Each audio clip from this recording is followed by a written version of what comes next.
इस चुनावी सभा की अध्यक्षता कर रहे भारतीय जनता पार्टी के पूर्णिया जिला अध्यक्ष श्री राकेश कुमार जी, मंच के संचालक जनता दल यू के धमदाहा प्रखंड के अध्यक्ष श्री शंभू कुमार सुमन जी, धमदाहा विधानसभा निर्वाचन क्षेत्र से एनडीए जनता दल यूनाइटेड की लोकप्रिय उम्मीदवार श्रीमती लेसी सिंह जी, यहां पर हमारे साथ आए हुए जदयू के नेता ललन सर्राफ जी, प्रदेश जनता दल यू के मुख्य प्रवक्ता संजय सिंह जी, पूर्णिया जिला जनता दल यू के अध्यक्ष शंभू प्रसाद मंडल जी, हम पार्टी के नेता श्री मनोज ऋषि जी, जदयू के प्रवक्ता श्री शिवशंकर निषाद जी, इस कार्यक्रम में मौजूद भारतीय जनता पार्टी के सम्मानित नेतागण सर्वश्री बोती जी, श्री कौशल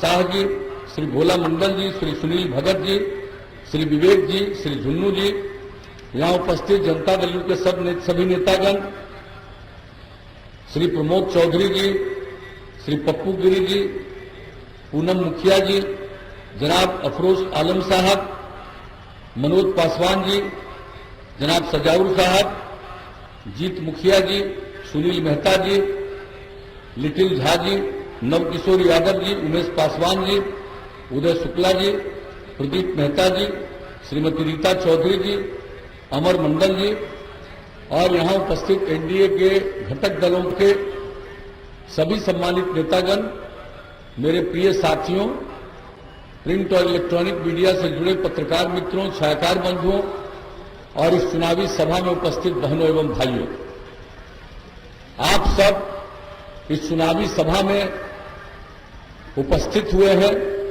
पूरे उत्साह के साथ मैं आप सब लोगों का अभिनंदन करता हूं और यहां उपस्थिति के लिए आपको मैं हृदय से धन्यवाद देता हूं।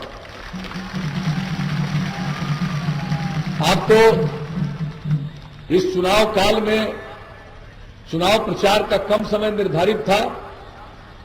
कोरोना जो पूरे दुनिया भर में फैला हुआ है, उसी के मद्देनजर पहले तो काफी समय मिलता था, सब जगह चले जाते थे, लेकिन इस बार चाह कर भी हर जगह जाना संभव नहीं था।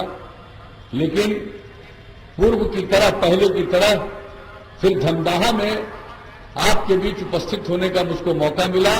मैं इस धरती का नमन करता हूं, आप सबका अभिनंदन करता हूं। और हम तो एक ही बात कहने के लिए आए हैं। वैसे तो हर साल हम हर जिला में घूमते रहते हैं, हर इलाके में जाते हैं, यहां के साथ तो बहुत पुराना संबंध है, लेकिन आज तो हम आए हैं आपसे यही प्रार्थना करने के लिए, अनुरोध करने के लिए कि आप सब एकजुट होकर के अपनी लोकप्रिय उम्मीदवार, एनडीए की जनता दल यू की उम्मीदवार, जनता दल यू की वरिष्ठ नेत्री श्रीमती लेसी सिंह जी को तीर छाप के बगल का बटन दबा करके 5वें नंबर पर है, तीर छाप का बटन दबा करके इनको भारी मतों से विजयी बनाइए। यही आप सबसे अनुरोध और प्रार्थना करने हम आए। और आपको तो मालूम है, जब से हम लोगों को काम करने का मौका आप लोगों ने दिया है, हम लोगों ने सेवा की। और वैसे आप लोगों को तो मालूम है, जब यहां काम करने का मौका नहीं मिला था, उसके पहले भी यहां आते रहते थे। हम केंद्र में सांसद थे, श्रद्धेय अटल जी की सरकार में रेल मंत्री भी रहे हैं, तो हम तो सब जगह लोगों की समस्या जानने की कोशिश करते रहे। लेकिन जब काम करने का आप लोगों ने मौका दिया, उसके पहले जो न्याय यात्रा पर निकले, हर जगह पहुंचे, और हम लोगों ने क्या कहा था, न्याय के साथ विकास के मार्ग पर चलेंगे, यानी हर इलाके का विकास और समाज के हर तबके का उत्थान। और हम लोगों ने यही काम किया। कोई इलाका उपेक्षित नहीं है, हर तबके के उत्थान के लिए काम किया, किन्हीं के साथ भेदभाव नहीं किया, और जो किनारे पर थे, हाशिए पर थे, उन तबकों को मुख्य धारा में लाने के लिए विशेष पहल की। और खास करके महिलाओं के लिए, कहां महिलाएं जनप्रतिनिधि हुआ करती थी, लोग महिलाओं के महत्व को समझते नहीं थे। हम तो प्रारंभ से कहते हैं, पुरुष और महिला काम करेंगे तभी समाज आगे बढ़ेगा। बहुत लोगों को ये बात समझ में नहीं आती थी। लोग समझते थे महिला तो सेवा करती है, घर में रहती है, सेवा करती है, यही काम है। और जब हम लोगों को मौका मिला तो हम लोगों ने महिलाओं को पंचायती राज संस्थाओं में, नगर निकायों में 50% का आरक्षण दिया और 3 बार चुनाव हुआ। कितनी बड़ी संख्या में, चाहे नगर निकाय हो या पंचायती राज संस्थाएं हो, कितनी बड़ी संख्या में महिलाएं जनप्रतिनिधित्व कर रही हैं। और हमने जो भी महिला जनप्रतिनिधि से बात की है, हमने देखा है कि उनकी रुचि विकास के प्रति, अपने इलाके के विकास के प्रति, जो उनका बुनियादी दायित्व है उसी के प्रति समर्पित रहती है। और हमने जब बात किया, हमने देखा है कि सेवा के प्रति कितनी प्रतिबद्धता उनकी है। और उसी तरह से जिनको 15 साल मौका मिला वो तो महिला को नहीं ही दिए थे। 10 साल तो चुनाव ही नहीं हुआ। अब 2000 में जब चुनाव हुआ तो आप जरा बताइए, अनुसूचित जाति जनजाति को भी आरक्षण था, अति पिछड़ा वर्ग को भी था, महिला को भी था, किसी को नहीं था। लेकिन जब हम लोगों को आप लोगों ने मौका दिया, सबसे पहला काम किया, महिलाओं को 50% आरक्षण, जो इस देश में कहीं नहीं, यहां हम लोगों ने किया। अनुसूचित जाति 16%, अनुसूचित जनजाति 1% और अति पिछड़े वर्ग को भी सम्मान देने के लिए 20% का आरक्षण। और सबको जनप्रतिनिधित्व का मौका मिला, सबका सम्मान बढ़ा, सबको अवसर मिला। तो एक एक काम। और जरा बताइए, आप करिए, जो हाल था स्कूलों का, कितनी कम लड़कियां जा पाती थी। गरीबी के कारण अपनी बेटियों को लोग पढ़ने के लिए मिडिल स्कूल में भेज नहीं पाते थे, क्योंकि उसको जो कपड़ा चाहिए वो देने की स्थिति में नहीं थी। जब हम लोगों का मौका आया, हम लोगों ने तुरंत पोशाक योजना शुरू किया। कितनी लड़कियां बढ़ गई। फिर लगा कि 8वीं तक सिर्फ लड़की को पढ़ाएंगे। हमने देखा कि हाई स्कूल में 9वीं क्लास में पूरा बिहार, इतना बड़ा राज्य, इतनी बड़ी आबादी, और 1,70,000 से भी कम लड़कियां पढ़ती थी। हम लोगों ने साइकिल योजना की शुरुआत की और लड़कियां साइकिल चलाकर स्कूल जाने लगी। कितना आत्मविश्वास का भाव पैदा हुआ। कई लोग मेरी आलोचना करते थे, ये लड़की को साइकिल दे रहा, लड़की कहां साइकिल चलाती है, वो साइकिल चलाएगी, उसको लोग तंग करेगा। हमने हंसते हुए जवाब दिया था, कोई तंग नहीं करेगा, हर परिवार की लड़की को साइकिल मिल रहा। आप देखिएगा क्या दृश्य होगा, किस तरह से लड़कियों में आत्मविश्वास आया, क्या दृश्य हुआ। और जब जगह जगह जाते थे तो लड़का भी मांग करने लगा, अंकल कुछ हम लोगों पर भी ध्यान दीजिए। तो 2 साल के बाद लड़कों के लिए भी हमने शुरू कर दिया। लेकिन आप जान लीजिए, अब लड़का लड़की बराबर हाई स्कूल में भी। और इस बार जो मैट्रिक की परीक्षा हुई उसमें लड़की की संख्या लड़का से थोड़ा ज्यादा ही थी। तो आप सोच लीजिए कितना बड़ा परिवर्तन, कितना स्कूल, कितना शिक्षक, सबको लाए, काम करना शुरू किया। और यहां प्राथमिक विद्यालय में भी कुछ तबके के लोग स्कूलों से बाहर रहते थे, अपने बेटे बेटियों को नहीं भेज पाते थे। हमने उसका भी आकलन किया, ये कौन है। तो पता चला कि या तो महादलित है या अल्पसंख्यक समुदाय थे। हम लोगों ने टोला सेवक, तालमी मरकज, स्वयंसेवक के माध्यम से 30,000 लोगों को लगाया और उनको उनके 60 साल की उम्र तक अब भी काम दिया है। आप सबको स्कूल पहुंचाया। अब न के बराबर स्कूल के बाहर लोग हैं। तो आप समझ लीजिए, जो काम करने का मौका मिला, हम लोगों ने काम शुरू किया। अस्पताल का क्या बुरा हाल था, कोई अस्पताल जाता था, कोई इलाज होता था सरकारी अस्पताल में। आप जान लीजिए, और नई पीढ़ी के लोगों को बता देना चाहिए, जब हमने सर्वे किया तो पता चला प्राथमिक स्वास्थ्य केंद्र में 1 महीना में 39 लोग जाते। अब आप बताइए, यानी एक दिन में 1 आदमी, किसी किसी दिन 2 आदमी। जो हम लोगों ने काम करना शुरू किया, डॉक्टरों का प्रबंध, अन्य लोगों का प्रबंध, दवा का प्रबंध। अब कितनी तेजी से लोग अपने इलाज के लिए सरकारी अस्पताल जाने लगे। और अब तो जान लीजिए, अब प्राथमिक स्वास्थ्य केंद्र में 1 महीने में औसत, ये तो कोरोना का दौर चला है 8 महीने से, इसके पहले आप जान लीजिए 1 महीने में औसतन बिहार में प्राथमिक स्वास्थ्य केंद्र में 10,000 लोग इलाज के लिए जाने लगे। आप सोच लीजिए, किसी भी क्षेत्र में, हर क्षेत्र में सड़क का निर्माण, सरकारी कार्यालयों का निर्माण, क्षेत्र के विकास का काम, पंचायत सरकार भवन का निर्माण कराना शुरू किया। कौन सा काम नहीं? आपदा पर काम। पहले आपदा के बारे में कोई सोचते थे? बाढ़ आती थी, लोग परेशान होते थे, कोई राहत नहीं मिलती थी। और हम लोगों को जब मौका मिला 2007 में, जब 22 जिला प्रभावित हुआ, 2.5 करोड़ लोग बाढ़ से प्रभावित हुए, हम लोगों ने आपदा प्रबंधन का जो काम किया और यही कहा कि सरकार के खजाने पर पहला अधिकार आपदा पीड़ितों का है। जो काम करना शुरू किया, लोग कहां मदद करते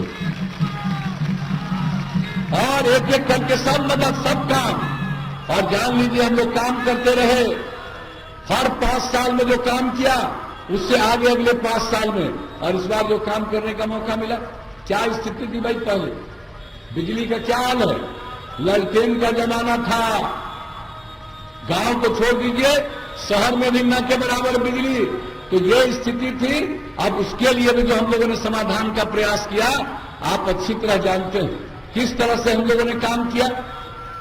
हर घर बिजली पहुंचाने की हम लोगों ने योजना बना दी और 2018 के दिसंबर का लक्ष्य था, 2018 के अक्टूबर में ही ये काम पूरा हो गया। अब आप समझ लीजिए किस तरह से हम लोगों ने काम किया।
हर घर बिजली पहुंचाने की हम लोगों ने योजना बना ली और 2018 के दिसंबर तक काम पूरा करना था। 2 महीना पहले कर दिया।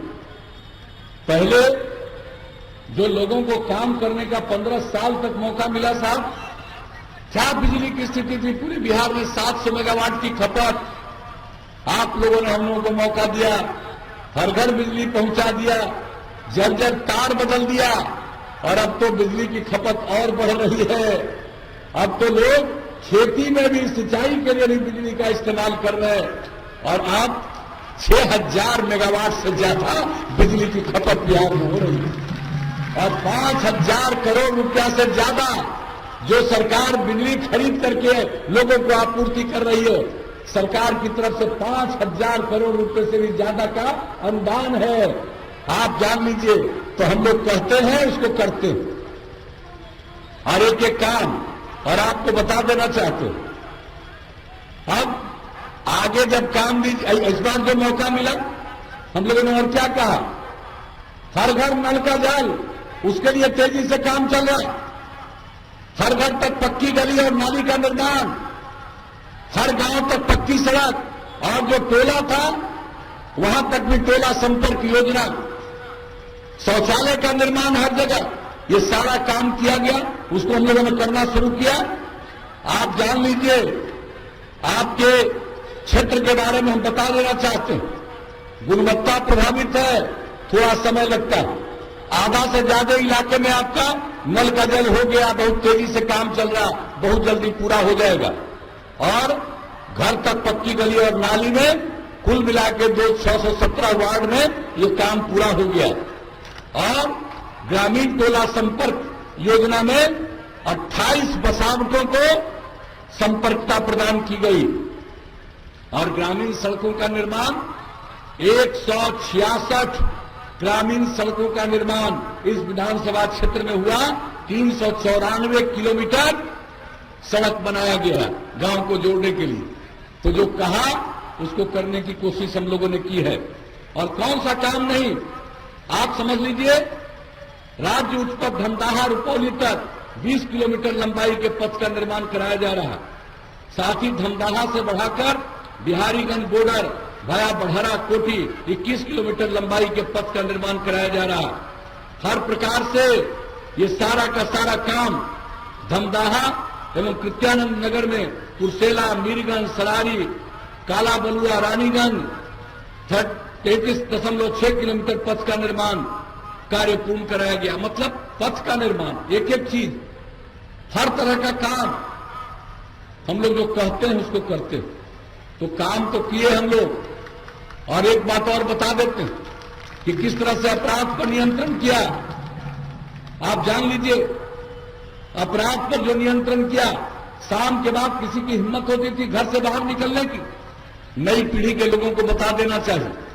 और अब जान लीजिए, अपराध पर इतना नियंत्रण हुआ है, केंद्र सरकार के द्वारा हर साल हर राज्य के अपराध के आंकड़े प्रकाशित होते हैं। जो सबसे हाल में आंकड़ा प्रकाशित हुआ है, बिहार इतना बड़ा राज्य, इतनी आबादी का राज्य, और अब बिहार अपराध के मामले में देश में 23वें नंबर पर चला गया है। इतना बड़ा राज्य होते हुए आप सोच लीजिए। और विकास का दर प्रतिवर्ष बिहार का 12.84%, औसतन प्रति व्यक्ति आय 10.52%, हर चीज में वृद्धि। तो काम करते रहे। अब आगे मौका दीजिएगा तो हम कुछ बात आपको बता देना चाहते हैं। हम लोगों ने तो सब तरह से काम किया, लेकिन आगे मौका मिलेगा। हम लोगों ने औद्योगिक नीति में परिवर्तन किया है, केंद्र सरकार ने सहायता दी है, और अब जो नई टेक्नोलॉजी है, उस नई टेक्नोलॉजी का प्रशिक्षण इतने बड़े पैमाने पर कराएंगे कि यहां पर काम होगा, किसी को मजबूरी में बिहार के बाहर जाना नहीं पड़ेगा। यही काम, बल्कि दूसरे जगह के लोग आके काम करेंगे। इतना उद्योग और व्यवसाय यहां पर बढ़वाएंगे। केंद्र के सहयोग से बिहार आगे बढ़ेगा। और दूसरी बात कह देते हैं, अभी तो हम लोगों ने दे दिया हर घर बिजली, हर गांव में हम लोग, आप लोग अगली बार मौका दीजिएगा तो हम लोग आप सबको सोलर स्ट्रीट लाइट हर गांव में लगाएंगे। रात में घर का बिजली बुझाइएगा और पूरा रात इस सौर ऊर्जा से पूरा का पूरा रोशनी ही रोशनी, उजाला ही उजाला पूरे गांव में रहेगा। और जितना काम कर रहे हैं, ये सब का अनुरक्षण, देखभाल, और सबसे बड़ी बात है साफ सफाई। आप तो जान रहे हैं पर्यावरण पर जो काम हम लोग कर रहे हैं, जल जीवन हरियाली अभियान कितनी जागृति लाई है। आप में बहुत बड़ी संख्या में लोग मानव श्रृंखला में 19 जनवरी को शामिल हुए। तो हमारा पर्यावरण के प्रति सोच है। हम लोग और काम कर रहे हैं कि ये भी काम, कि हम नाली बनवा रहे हैं, सब कुछ करवा रहे हैं, किसी तरह की गंदगी न रहे। घर में भी जो काम करते हैं उससे कुछ जो निकलता है कचरा और कोई भी चीज, सबका साफ सफाई का इंतजाम करेंगे हम लोग। उसके बारे में कुछ जगह प्रयोग करके देख लिया। सारे बिहार के हर गांव और हर शहर में हम लोग साफ सफाई का प्रबंध करेंगे, ताकि थोड़ी भी गंदगी नहीं रहेगी और किसी तरह का भी संकट नहीं आएगा। ये काम भी करेंगे। और उसके अलावे आप जान लीजिए, हर खेत तक सिंचाई का पानी पहुंचा देंगे। और जो हर गांव को पक्की सड़क से जोड़ दिया, अब आप लोगों के मन में, गांव वालों को जो इच्छा रहेगी कई गांवों को जोड़ते हुए बड़ी सड़क तक जाने का, या कई गांवों को जोड़ करके खास जगह तक जाने के लिए और सड़क बनवा देंगे। और शहर और बाजार में सब में बाईपास बनवाएंगे। और अगर बाईपास का जमीन नहीं मिलेगा तो वहां सड़क के ऊपर सड़क बनवा देंगे, फ्लाईओवर बनवा देंगे। ये काम करेंगे। इलाज के लिए हमने नई टेक्नोलॉजी की बात की। केंद्र सरकार गांव तक ये सुविधा पहुंचा रही है, पहुंचने वाली है। अब कोई बीमार पड़ेगा, तत्काल उसकी सूचना हो जाएगी, तत्काल उसकी सूचना हो जाएगी। और चिकित्सक जांच भी कराएंगे और इलाज भी करेंगे। ये काम तो होगा, लेकिन उसके साथ साथ आप तो जानते हैं, कृषि रोड मैप के हिसाब से हम लोगों ने कृषि के उत्पादकता को, उत्पादन को बढ़ाने के लिए पशुपालन, मत्स्य पालन के लिए काम किया है। अब हर लोग घर में जानवर, पशु रखते हैं, पशुपालन करते हैं। टीकाकरण का तो इंतजाम हो गया, लेकिन लोगों को अपने पशु के बीमार होने पर इलाज कराने में बहुत पैसा खर्चा होता है। अब हम लोगों ने सोच लिया है, आज से 10 पंचायत में हम लोग पशु चिकित्सालय बना देंगे। और नई टेक्नोलॉजी से अगर जानवर खराब हुआ, आपका बीमार हुआ, तुरंत खबर मिलेगी, चिकित्सक इलाज के लिए आएंगे। और जो दवा की जरूरत है वो राज्य सरकार ही उपलब्ध करा देगी, चिंता करने की जरूरत नहीं। और आगे जो हमारी महिलाओं की जागृति लाए हैं, हम इस जीविका समूह को और बढ़ाएंगे और आपको और ज्यादा इसमें हम सुविधा देंगे, ताकि और ज्यादा, आज 1 करोड़ 20 लाख है, और ज्यादा से ज्यादा महिलाएं इससे जुड़े, ताकि हर परिवार की आमदनी बढ़े, बिहार की आमदनी और ज्यादा बढ़े, बिहार विकास करे।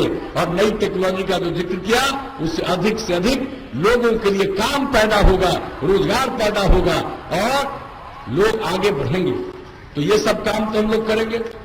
केंद्र का सहयोग, राज्य का प्रयास, मेहनत मिलकर के हम लोग बिहार को नई ऊंचाई पर ले जाएंगे। यही हमारा आश्वासन है और यही हम आपसे कहने आए हैं। आपने अब तक मौका दिया, मैं आपका शुक्रगुजार हूं। लेकिन आप जान लीजिए, लेसी सिंह जो आपकी विधायक रही हैं, कुछ लोग तो तंग फंग करने में भी रहता है, लेकिन ये डरती नहीं है, काम करते रहती हैं। और जो भी इलाके के लिए कोई जरूरी काम है, उसके लिए ही सारा काम कराती है। मंत्री भी रही हैं और एक एक काम करवाती है, तनिक भी उपेक्षा नहीं करती है और समाज के हर तबके के लिए बात करती है। कोई भी समुदाय हो, हर किसी के लिए चिंता करती है, हर जात समुदाय के लोगों की चिंता करती है। ये नहीं है कि किसी खास की चिंता करती है और दूसरे की नहीं, सबके बारे में सोचती है, सबके लिए काम करती है। और सबसे बड़ी बात है, महिला है। आप सोच लीजिए, इतना मेहनत करती है तो सबका दायित्व है। हमारी बहनों का तो दायित्व है ही, भाइयों का भी दायित्व है, बच्चों का भी, बच्चियों का भी दायित्व है। सब लोग मिलकर के एकजुट होकर तीर छाप के बगल का बटन दबा करके लेसी सिंह को भारी मतों से विजयी बनाइएगा, यही हम निवेदन करने आए। तो क्या, और जान लीजिए, आज चुनाव का आखिरी दिन है और परसों चुनाव है और ये मेरा अंतिम चुनाव है। अंत भला तो सब भला। अब आप बताइए, वोट दीजिएगा ना इनको? हाथ उठा के बताइए। बहुत बहुत धन्यवाद। हम इनको जीत का माला समर्पित कर दें, जीत का माला समर्पित करें।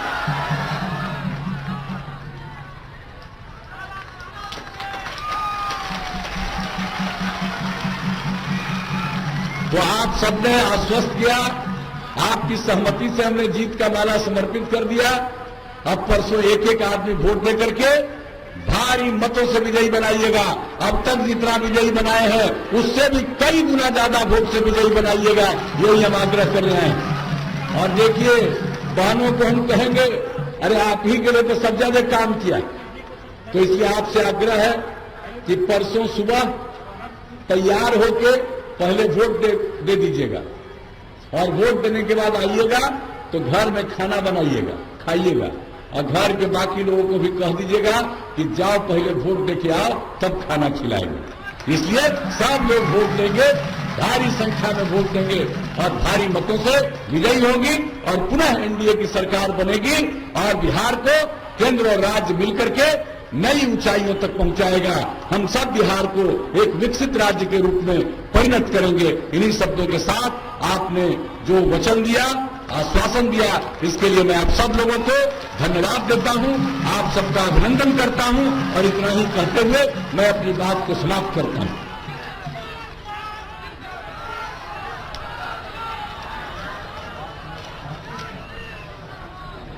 बहुत बहुत धन्यवाद, बहुत बहुत आभार माननीय मुख्यमंत्री जी। अब मैं सभा की कार्यवाही समाप्त की जाती है।